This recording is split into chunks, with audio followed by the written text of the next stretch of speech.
aqueles que vão dizer que elas são decisivas para o pleito eleitoral, que inclusive ajudam os indecisos a escolher um lado.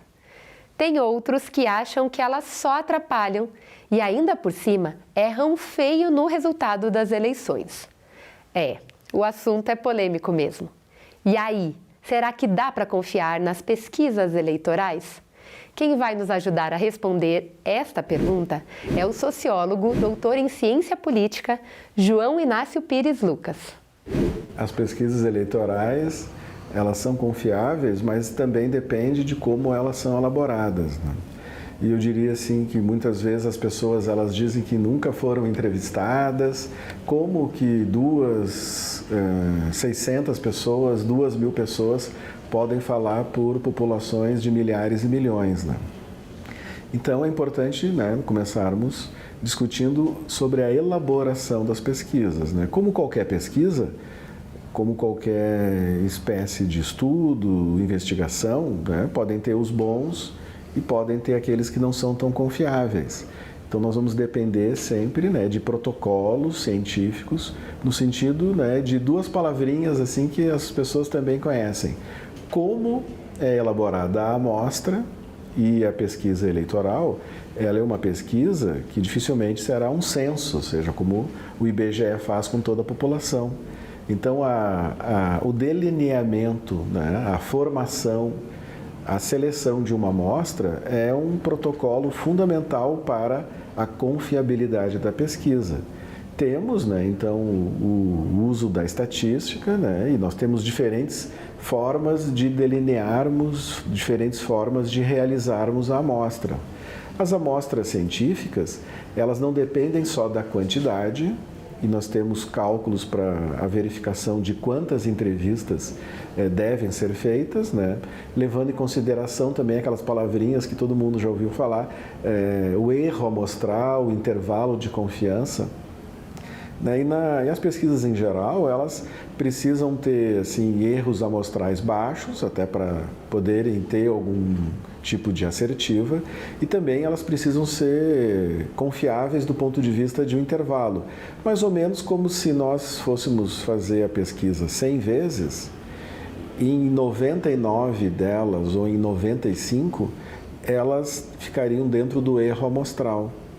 E como é que a gente sabe disso? Então nós colocamos essas informações todas junto com o tamanho de toda a população, no caso dos eleitores, e tiramos uma amostra, né? Eu diria assim que em linhas gerais, para errarmos apenas em 2%, para mais ou para menos, com 95% de confiança, ou seja, se nós fizéssemos 100 vezes as pesquisas, em 95 delas nós estaríamos dentro do erro amostral, nós precisaríamos em torno de 2.000 entrevistas. Agora, nós podemos fazer as 2.000 entrevistas apenas em um único local, num bairro, nós podemos fazer essas 2.000 entrevistas, né, de uma maneira que a pesquisa ela não seja confiável. Por isso nós temos o segundo elemento, que é a realização da amostra, a aplicação das entrevistas. E também, né, hoje em dia, muitas vezes as pessoas elas entram em contato com pesquisas que são feitas, por exemplo, pelo telefone. Ou também hoje nós temos vários sistemas, né, alguns aplicativos, programas que fazem pesquisas, né, pela internet.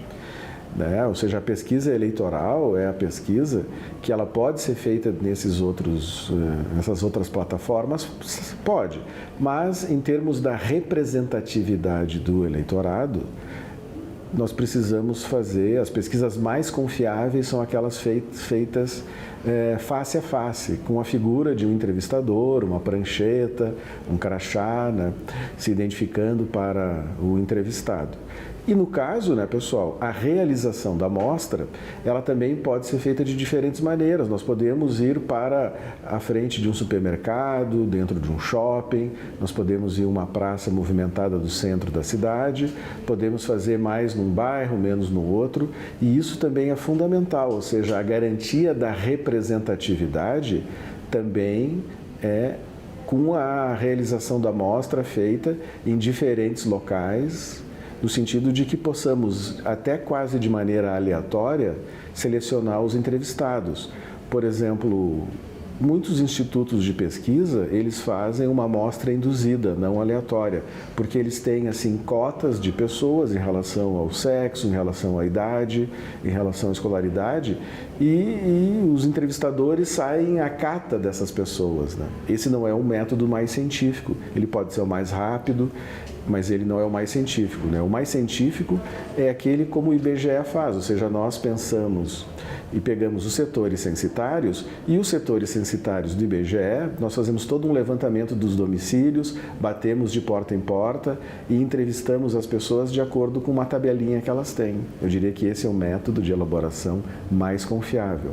Ele é mais caro, ele é mais demorado, por isso que nós temos diferentes tipos de pesquisa. Nós temos aquelas pesquisas eleitorais que são 100 ou quase 100% confiáveis, 99% confiáveis, mas elas são mais caras e mais demoradas. Aquelas pesquisas que costumam aparecer mais frequentemente são as pesquisas com menos grau de confiabilidade, não só pelo tamanho da amostra, mas como é realizada a amostra. E depois, obviamente, é importante que esses dados sejam bem armazenados, digitados, e a análise estatística também seja feita com programas específicos, né? As pesquisas são confiáveis? São, desde que sigam esses protocolos da elaboração da amostra, da aplicação e depois do armazenamento e análise dos dados.